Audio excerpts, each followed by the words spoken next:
योगेन चित्तस्य पदेन वाचां मलं शरीरस्य च वैद्यकेन योपाकरोत्तं प्रवरं मुनीनां पतञ्जलिं प्राञ्जलिरानतोऽस्मि आबाहुपुरुषाकारं शङ्खचक्रासिधारिणं सहस्रशिरसं श्वेतं प्रणमामि पतञ्जलिम्।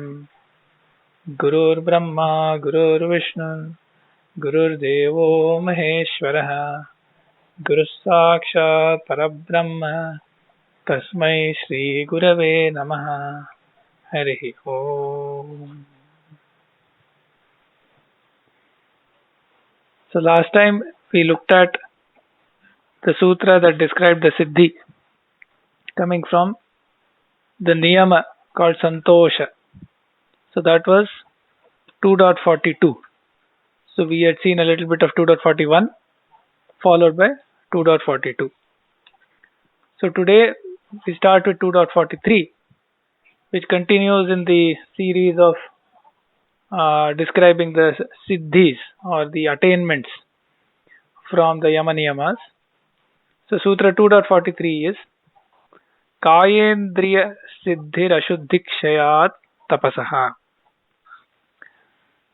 So from tapas or as a result of tapas, there is a Kayendriya Siddhi. That Kayendriya Siddhi arises from Ashuddhikshaya. So we have seen what is tapas. We have already seen that, so we won't describe that in too much detail. Most recently we saw Tapodvandva Sahanam. So the tapas is a vrata, a vow, a religious oath to practice a certain thing and to bear any suffering or duality or pain or struggle, etc., or to bear the opposing force of tendencies and still stick to one's own path or one's own vow. So that is the sort of a loose description of tapas. A more rigorous description of tapas we have already seen when dealing with that sutra on tapas. So now with tapas it says there is Kayendriya Siddhi. So Siddhi related to Kayaha. Kayaha means Shariram, body. So that we'll see. And then Siddhi related to Indriyas. Now Indriyas we have discussed multiple times. Indriyas are what's known as organs of sensation and organs of action. But in this context, it is not the gross physical organs. One can consider those to be sort of the Shakti that gives rise to those sensation and action. Because Indriyas are not part of the gross body, not part of the Sthula Shariram. It's mostly known as part of the subtle body known as the Sukshma Shariram. So there is a Siddhi in relation to those, the Kayaha and the Indriyas. And this arises from Ashuddhikshaya, and therefore it is Ashuddhishayat. So Kshaya means removal, fading away, going away, destroying. Of what? Of Ashuddhi. Ashuddhi means impurities. So when the impurities go away due to tapas, see the other aspect of tapas is the root verb known as dhatu, which is tap. Now that refers to the heat. Okay, so tapyate, tapati means that is related to the heating. Because if you look at the dhatu part, it says tapa dahe aishwarye. So that is the interesting part. It is also daha, which means heating, burning. It is also aishwarya. So dahe aishwarye tapa. That is the verb form. So now the Ashuddhikshaya in this from the tapas is as though all the impurities are burnt away and they are removed. And when this happens, there is Kayendriya Siddhi. And therefore the sutra says Kayendriya Siddhi Ashuddhikshayat Tapasaha. Okay. Now Vyasa has a short commentary. So we'll look at that. So Vyasa says, निर्वर्त्यमानम् एव तपो हिनस्ति ashuddhyavaranamalam. So the tapas that is nirvartyamanam. Nirvartyamanam means it's like nisheshena kriyamanam, nishpadyamanam. So the properly done and completely done tapas, right? Nirvartyamanam eva. Now eva means by that alone. That alone, I mean that itself is sufficient. So nirvartyamanam eva tapo hinasti, destroys. What? Ashuddhyavarana So it is as though there is a covering of impurities. Like we say, dust settles and makes a surface sort of dusty or dirty. So the tapa alone by itself has the power to remove this ashuddhyavaranam, this covering made up of impurities. It can remove it, it can destroy it. So nirvartyamanameva tapo hinasti ashuddhyavaranamalam. Tad avaranamala. So when that avaranamala goes away or is removed, tad avaranamala apagamat. Once it goes away, kaya siddhi animadhyaha. Tatendriya siddhir duraj shravana darshanad yeti. So kaya siddhi, which ones? So there are certain famous siddhis like the Ashta Siddhi, which is the Anima, Mahima, Lagima, Prapti, Prakamya, Ishatvam, etc. So these are the like siddhis coming from tradition. The ability to make oneself very small, very large, very light, very heavy, achieving whatever one wants, having power over all the elements or control over all that is Ishatvam, then Vashitvam, etc. So these are the siddhis, those are known as the Kaya siddhis. But in general, the other than the normal physical strength, etc., this refers to the sort of the divine or the otherworldly powers with reference to the body. So that is Kaya siddhi. Tatha Indriya siddhi Durat Shravana Darshanadi iti. So the indriyas also become highly sensitive, and in the sense that it goes beyond what we usually see in the phenomenal realm, because the indriyas now have the power to grasp things that are not in the normal physical range of the normal indriyas. So for example, hearing something which is not in the hearing range, maybe elsewhere in space, in time, and so on.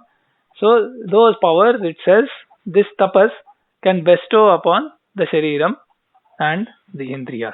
So that is how Vyasa in a couple of lines elaborates on what this is referring to.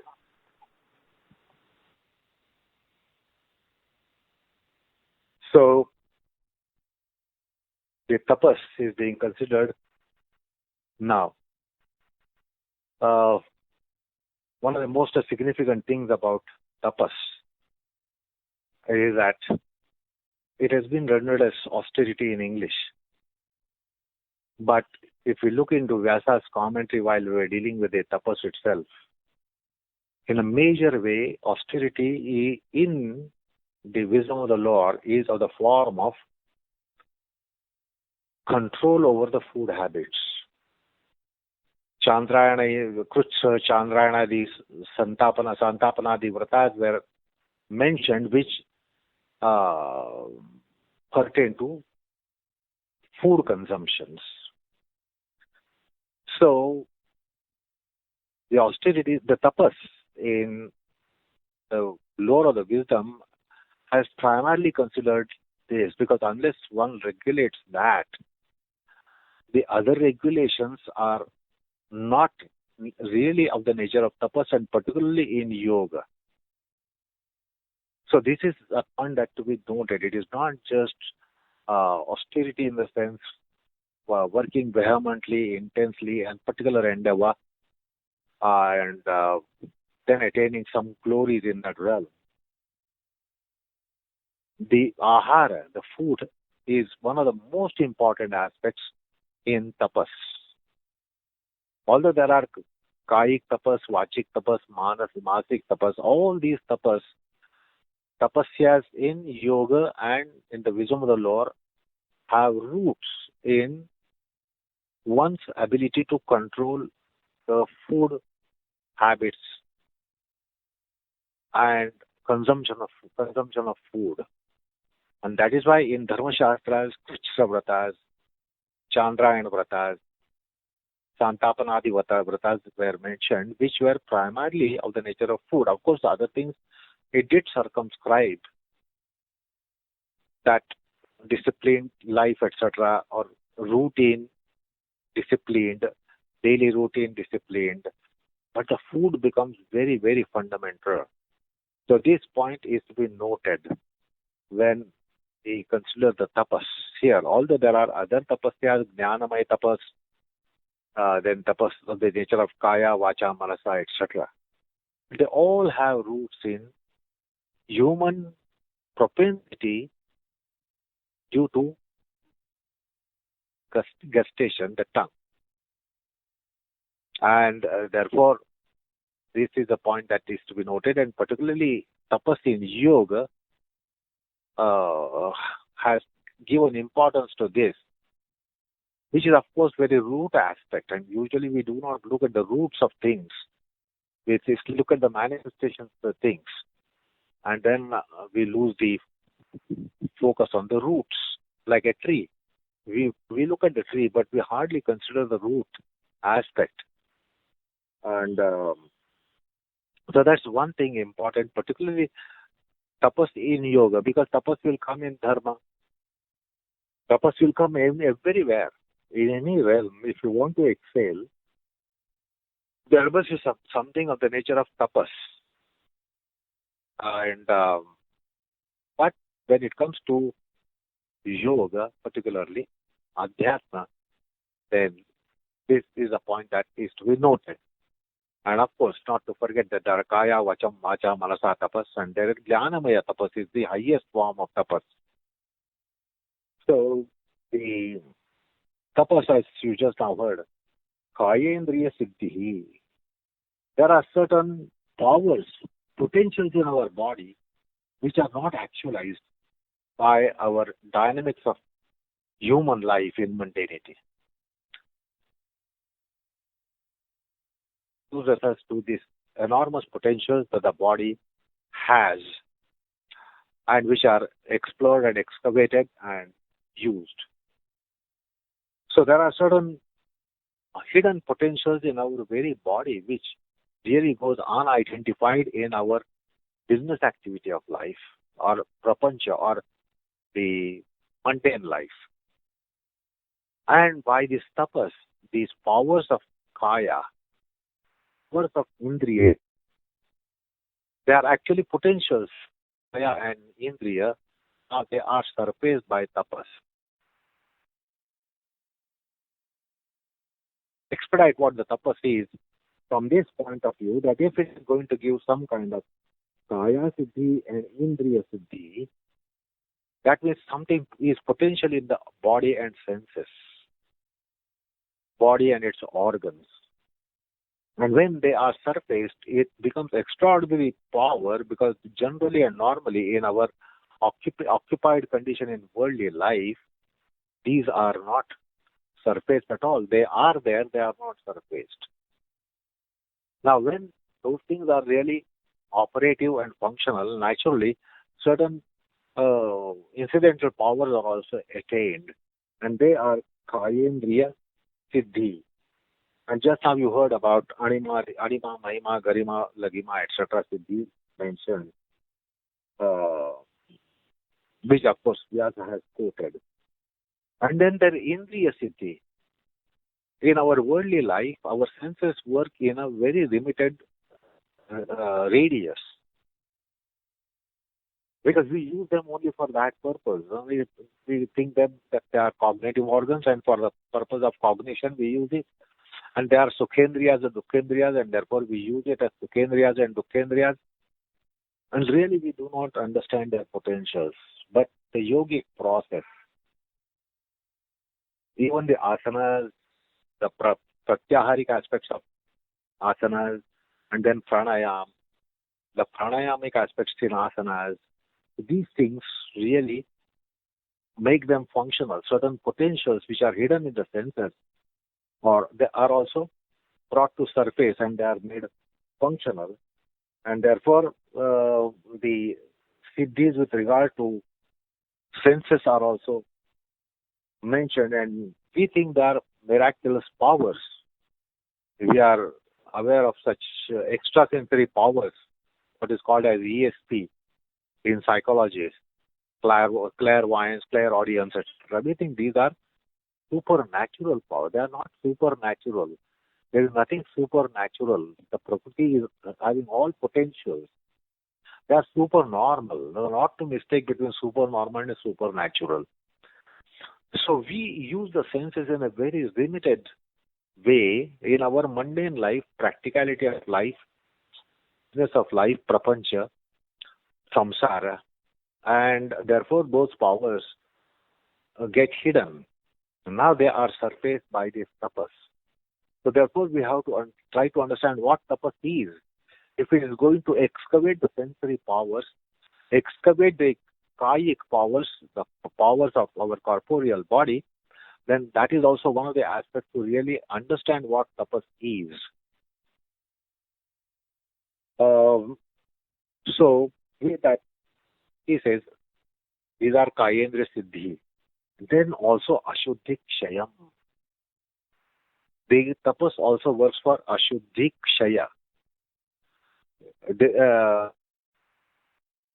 Or destroying or enfeebling the ashuddhi which is in our kaya. Kayik ashuddhi is there, vachik ashuddhi is there, manasik ashuddhi is there. So the ashuddhi, the impurities are permeating an entire embodiment from gross to subtle to physical to beyond, physical, mental to beyond. And therefore, this is also another kind of channel for us to really explore, understand, investigate what tapas is.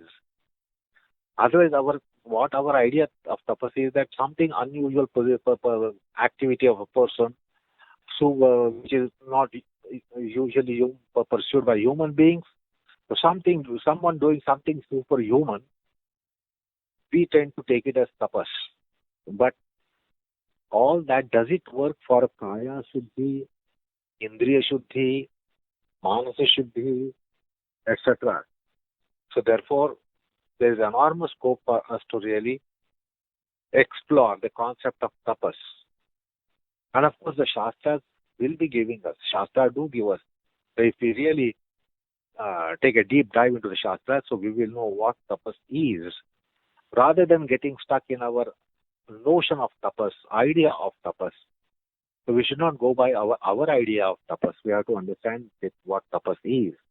So tapas is also going to bestow ashuddhi kshaya, from ashuddhi, from chitta, or the subtlest plane of it, to body, the grossest plane of it, of our embodiment. And therefore, there is much to inquire about what tapas really is in yoga. Because tapas will come everywhere. Anywhere person excels, he always excels because of some tapas. More often. Other factors are there, fortune, luck, etc., etc. But usually, person puts extraordinary effort for excellence. But then that doesn't really work for all these things. And it is important that tapas is of such a nature that it is going for kayendriya siddhi, in the sense it doesn't work in normal plane, but little higher plane than that, and also ashuddhi kshaya.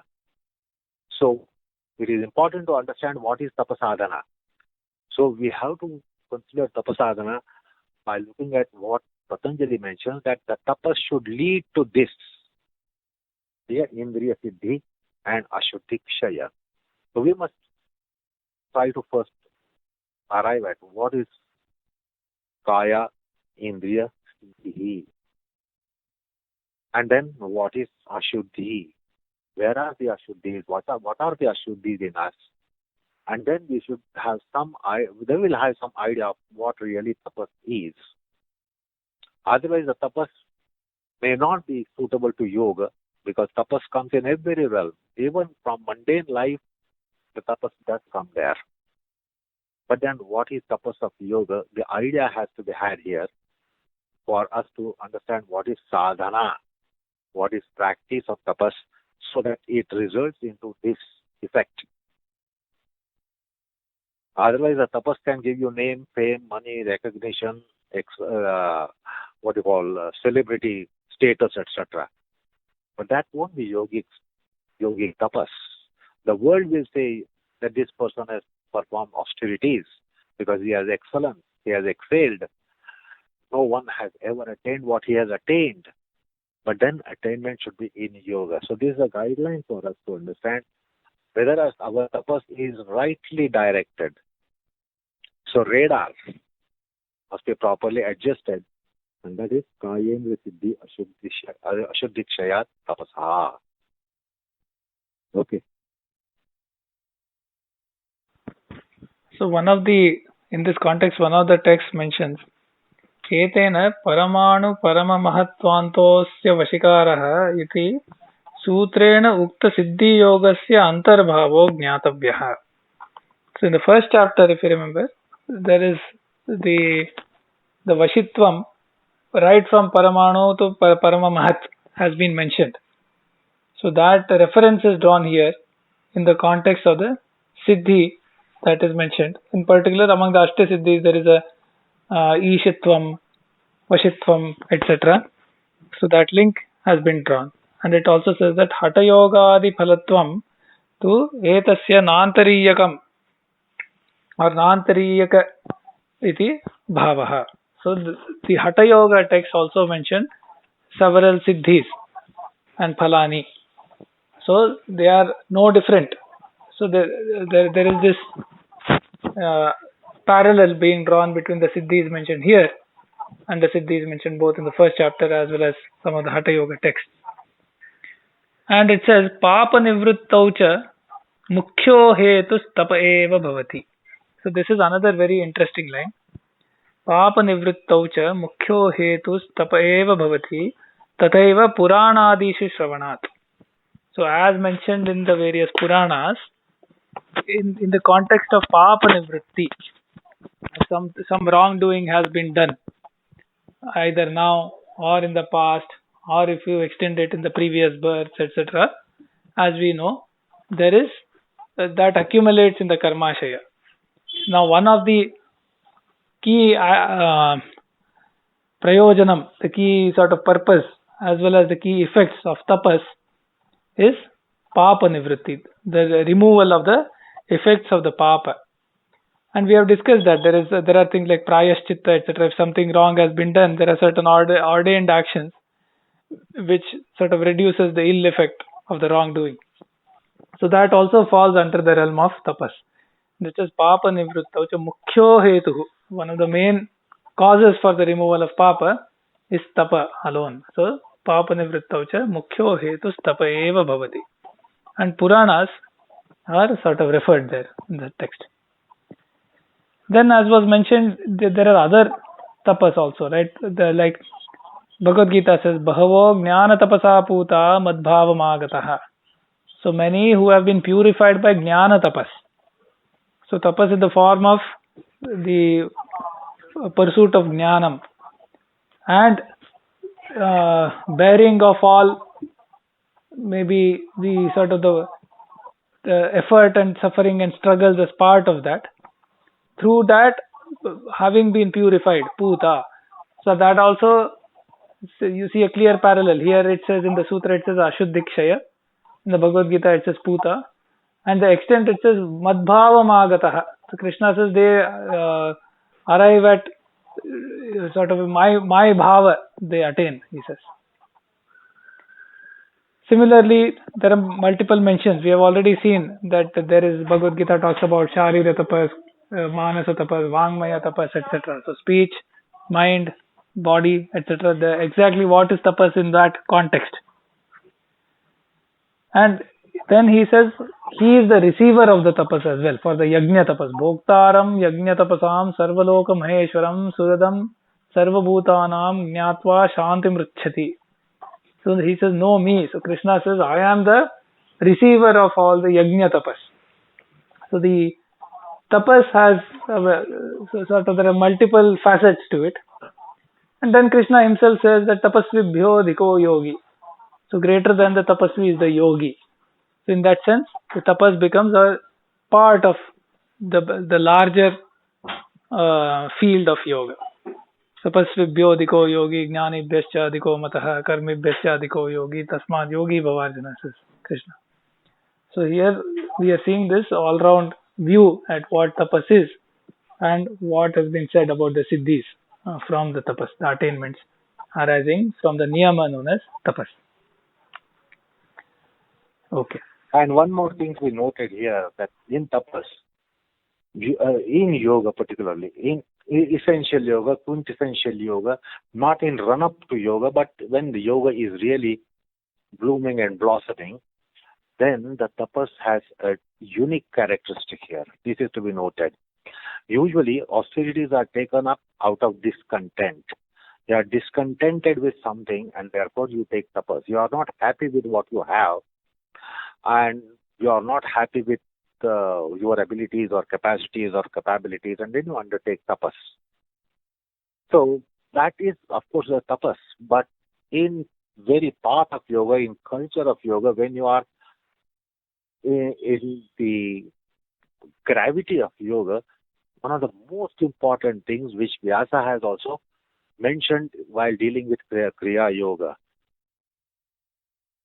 the chitta must be placid in tapas. So basically santosha, which is one of the niyamas. So in yoga, in a quintessential yoga, the tapas is undertaken with santosha. There should not be asantosha. There should not be discontent, because usually tapas is undertaken because of discontent in our ability, discontent in what we have, and we want to overcome that, and therefore the tapas is practiced. And that is, of course, tapas. But that is tapas in dharma, that is tapas in our sadhana. But when it comes in yoga particularly, when you are in the delivery side of yoga, that means your yoga has commenced. When yoga has commenced, the santosha is most important niyamas. Because if you are not having santosha, your ahimsa is detonated, satya is detonated. Every yama, ahimsa, satya, asteya, brahmacharya, aparigraha, will be devastated if you don't have santosha. And it is not just to be contented. You should recall and try to ponder over when we were dealing with santosha niyama. So this content must be underlying the tapas. That is yogic tapas. Otherwise, it is pre-yogic tapas, and that is needed. In sadhana, it is needed, because we are not yogis when we are commencing our sadhana. There is something called as pre-yogic tapas, which is very important, paramount, primary. But once the yoga, there is onset of yoga, then there is santosha should be underlying the tapas. So it should not be out of asantosha that yogi will be in tapas. It is because of santosha he is in tapas. See, if we don't have something, we make extraordinary attempt. But then we have happiness and contentment, it will be different quality of our endeavor. Because we have happiness, we have whatever we want, and whatever we need, we have it. And that with the contentment, sometimes satiety comes up. But with contentment, one can upgrade one's endeavor. That is possible. here it should be understood that this is Santosha Mulak Tapas and not Asantosha Mulak Tapas. Then that is pre-yoga tapas, and that is very much needed in sadhaka avastha for a neophyte. It should not be looked down upon. We must be discontented with what we are and we have. That is very important in our becoming.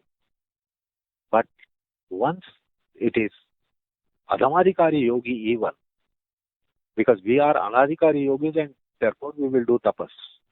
But Adhamadikari, who is Ashtanga yoga practitioner, there is Santosha underlying everything. Otherwise, no principle of yoga is practiced. Won't be practiced properly. With Asantosha, you can understand the grade of Yama. All Yamas, 5 Yamas. Ahimsa, Satya, Asteya, Brahmacharya, Parigraha. And the same 5, when the Santosha is underlying it, or when it is a harvest of Santosha, then that is qualitatively very higher. So that is another factor that to be considered in yoga. The chitta should not be kshubdha, which Vyasa has made clear in Kriya Yoga Sutra. The tapas there. So the tapasevanam should be such that you do not lose the qualitative characteristic of shantata, prasannata of the chitta. For you and me, of course, that is not there, and therefore we will be undertaking tapas. So the 2 phases of tapas should be understood here. That yogic tapas is basis of all yamas and all niyamas and all ashtanga sadhana. Santosha should underlie even your asana, pranayam, pratyahara, dharana, dhyana, samadhi.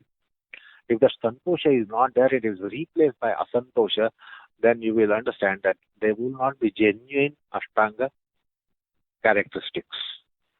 So there is one more thing to be understood, that the tapas is with santosha. Once you are in yoga, and before you are in yoga, there will be santosha based on asantosha. This is also another psychoanalysis very important to consider. Okay. Yes, and in the session on Sutra 2.1 on Kriya Tapasvadhyaya Ishvara Pranidhana Kriya Yoga, there we have dealt with tapas in quite some detail. Okay, so now we're moving to Sutra 2.44, where having finished the niyama of tapas, the niyama of Swadhyaya and its corresponding siddhi is mentioned. So the Sutra 2.44 is Swadhyayat Ishtadevata Samprayogaha. So by or through or due to Swadhyaya, what happens? Ishtadevata Samprayogaha. There, in one of the texts it is clarified in Yoga Vartikam, it says Samprayogaha Darshanam. So direct perception, direct sight of who? Of the Ishtadevata. Ishtadevata is a very important concept in the tradition and in the Shastras, where each individual has their own favorite or family or personal deity, okay, where one feels very closely attached. So that is the Ishtadevata.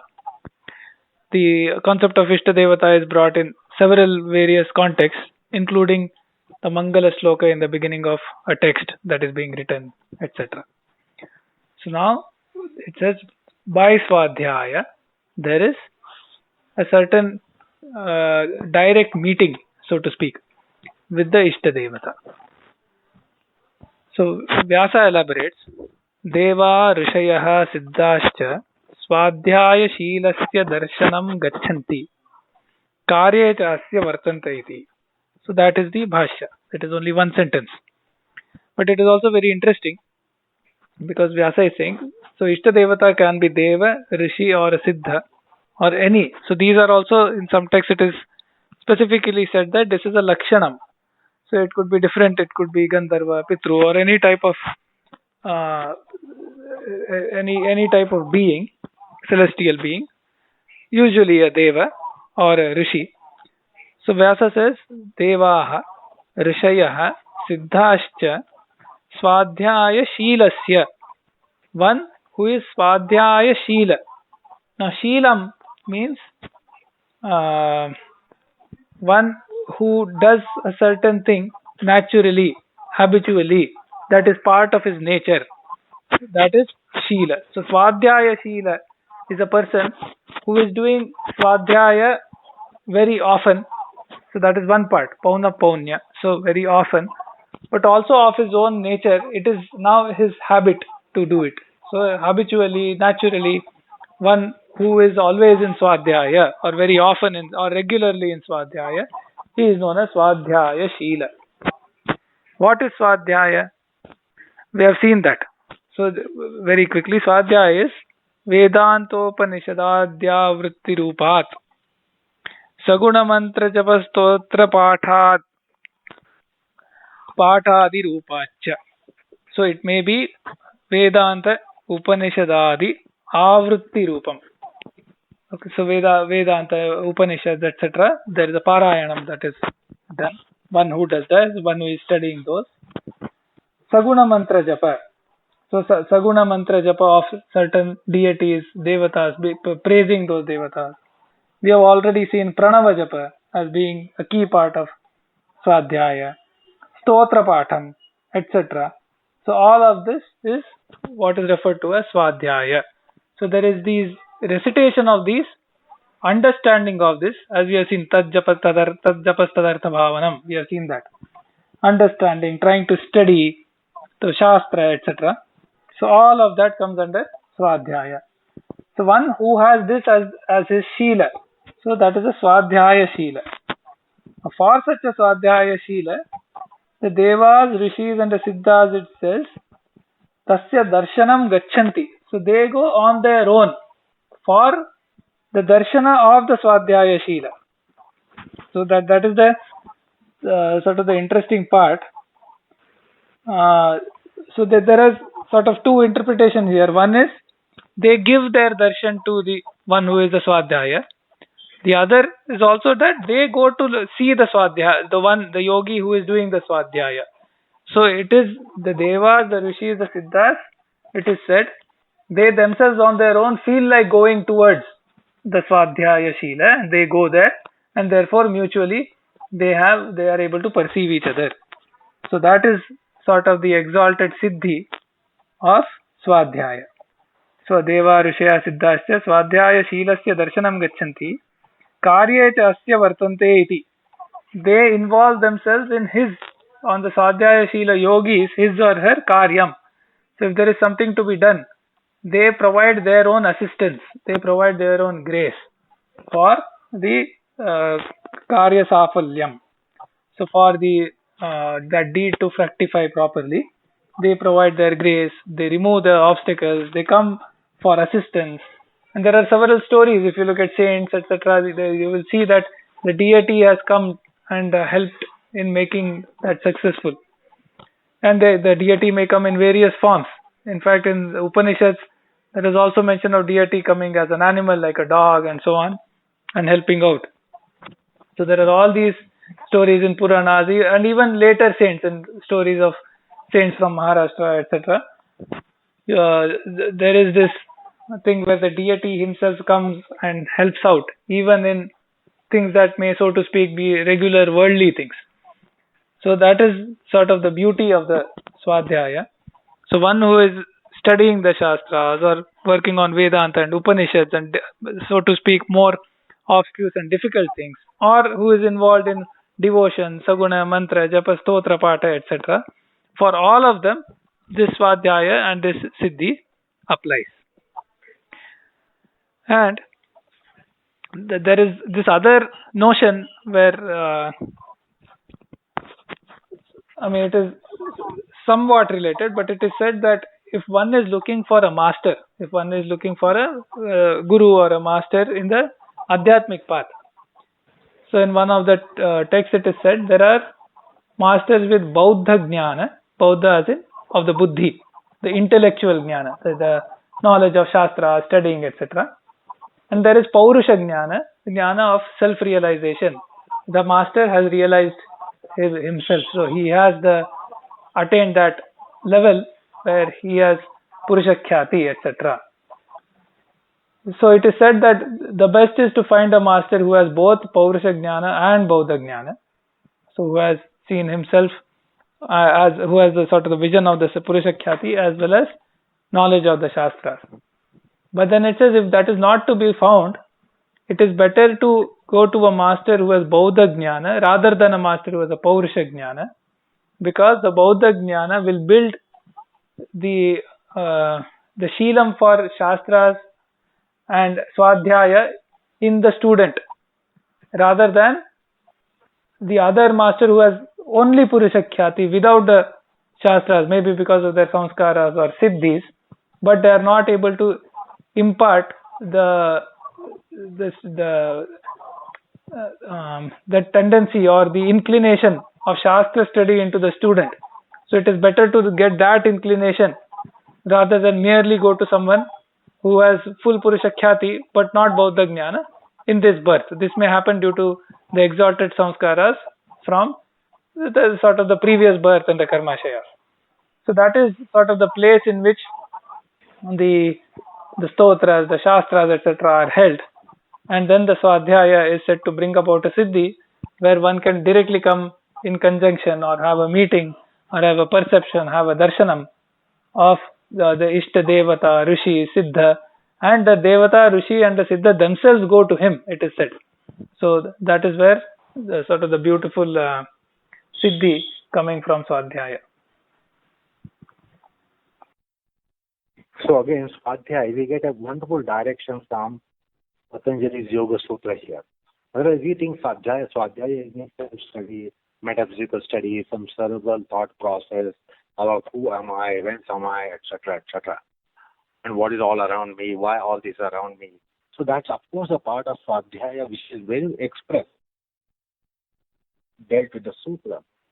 But here, Patanjali is projecting another dimension by his Sutra. That is Ishta Devata Samprayogaha. So you heard about Ishta Devata, a personal deity which can be Devata or which can be Siddha or Rishi. And there are so many celestial beings which later we will be coming to know in the third chapter, which Vyasa will divulge to us. Like Gandharva, Vidyadhara, these are so many various classes of superhuman beings. The deities, demi-deities, semi-deities, there are so many classes of deities. But here, what needs to be noted, Ishta Devata Samprayogaha, Ishta Devata. No, it is not just having a personal deity and then having faith in personal deity and devotion for personal deity. There is something called as Devata Upasana in Sanatana Dharma and in the culture with which Patanjali actually has a direct reference to it. So there is something called as Upasana Shastra, which is part of Upanishads and the part of the Vedic culture, the Vedic Agama Adhigama, Vedic Tantras, etc. So Ishta Devata is not just to be having a personal deity and then love and devotion for personal deity. There is something called as Upasana to be carried out. And Upasana has been stipulated in the Tantras of what is called as Devata Upasana Tantram. So there is something called as Panchanga Sevanam. Every deity, personal deity, every deity will have this. That is Tavanam, Hrudayam, Kavacham, Gita and Sahasranama. So every deity has this. Stavanam means stotras. We know about stotras, which are eulogies to various deities. Ganesha Stotra, Shiva Stotra, Sri Rama Stotra, Krishna Stotra, Narayana Stotra, Dattatreya Stotra, Maruti Stotra. So all these deities have stotras which are praises to those deities. So That is called Stavanam. Then there is Hrudayam, where one needs to know the Devata Rahasya. If you are devotee of Hanuman, you just can't be knowing Hanuman that you get in Ramayana, Srimad Ramayana, or you might get in Puranas about Hanuman, mention about Hanuman. It is something like the Rahasyam. There is some Rahasya in Hanuman, or there is Krishna Rahasya, Rama Rahasya, Shiva Rahasya, Datta Rahasya, Devi Rahasya, Ganesha Rahasya. So that the Rahasya will give you some matter for something that must be born in the heart as Upasaka of that Devata. That is called Hrudayam. So the essence of deity is in those couple of cuplates, and that is called Hrudayam. Then Kavacham, when you are doing Devata Upasana, you have to have some protective gears. And there are certain tantric practices where you are having these kavacha. And those who are familiar with some upasana or devata upasana, there is something called as kavacham, which comes in stotras. Like in Srimad Vishnu Sahasranama, Shiva Mahimna Stotra, a passage will come as kavacham. So that kavacham means it is a protective gear. So our upasana will be successful. Our upasana will not be going haywire. So we have to have protective gears when we are doing the upasana of the Devata. That is called Kavacham. And then there is Gita.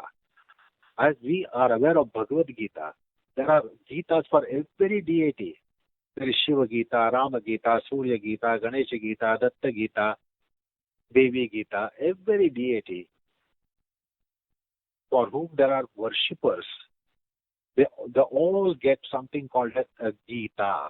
That means that Gita will tell about some philosophy, religion, culture, practices, something that will uplift the Upasaka. Like Bhagavad Gita would uplift us because it has all kinds of inputs which will contribute for our evolvement. So we know what is subject matter of Bhagavad Gita. Same subject matter comes in all the other Gitas, Surya Gita, Rama Gita, Ganesha Gita, Guru Gita, Datta Gita, Ganesha Gita, whatever, Hanumat Gita, all they have Gita. Whichever Devata is Upasana worthy, there is always a Gita of that deity. And then there is Sahasranamam. So Sahasranamam will tell us about those infinite qualities of the deities. Apart from just the form of deity, because usually worship the form of deity, but in Upasana we also have to worship the quality of the deity. And these qualities, which are excellent qualities, par excellence, sattvic qualities, or transcendent qualities, those are all mentioned in what is called as Sahasranamam. They are not just names of deity, they are actually qualities of deity. So that is the Upasana Shastra which mentions about. And therefore there is a concept briefly mentioned as Panchanga Sevanam. The 5 aspects must be in practice for Upasaka. And Patanjali is definitely pointing out at that Devata Upasana. Because unless there is Devata Upasana, you will not be getting Devata Samprayoga. You won't be getting hotline with Devata. So Samprayoga means a kind of hotline. So all your problems will be solved because of that hotline with the personal deity. And to have that hotline is Upasana. Upasana gives you the hotline, and therefore Ishta Devata graces the Upasaka, and this grace is very important in yoga. It is not to believe yoga is only hard practice and you must work very, very, very hard, very, very seriously, very, very rigorously, without relent, etc., etc. No, those are aspects definitely there, but more than that, yoga is by grace. So we need to evoke the grace. And devatas are best because they are superhuman beings. And it is best that we get their grace. And therefore, Swadhyaya means Devata Upasana, which is implied in Patanjali's concept of Swadhyaya. And this sutra makes it express. So it's another topic that one must be really looking into and try to understand something about it. What is Devata Upasana? And then what is Panchanga Sevanam? So that is really practice of a Upasaka. You just can't be loving God as you might be loving a person. If you love a person, you do so many things for that person. You don't just love the person. You just can't say, I love and that's all. When you love, it reflects in your connectivity with that person and your interaction with the person. So if you are loving a deity, then it reflects in interaction with deity.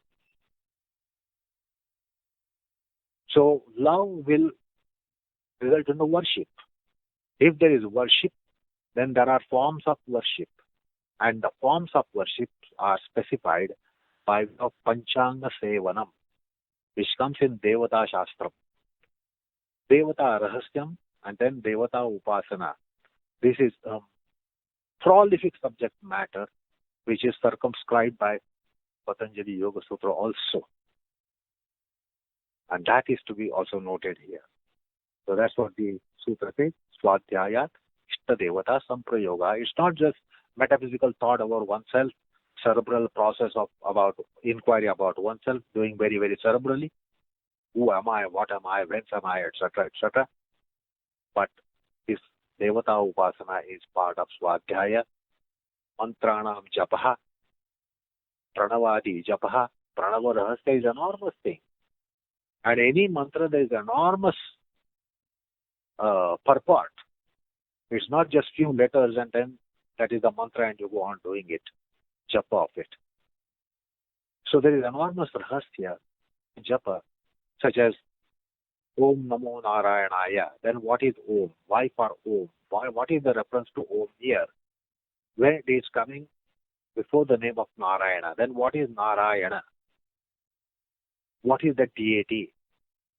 So there is Rahasya, Narayana Rahasya, Omkar Rahasya, Narayana Rahasya, Namana Rahasya. So it is an enormous ocean. Om Namo Narayanaya, it's an enormous ocean. It's just not 8 letters which you must be repeating in your oration. At some point in time, the Rahasya will become important. If I am doing it day in and day out and often, why am I doing it? The question will certainly come. Then what is that? What is each of the Ashtaksharas there? In Om Namo Narayanaya, Om Namo Bhagavate Vasudevaya, 12 letters.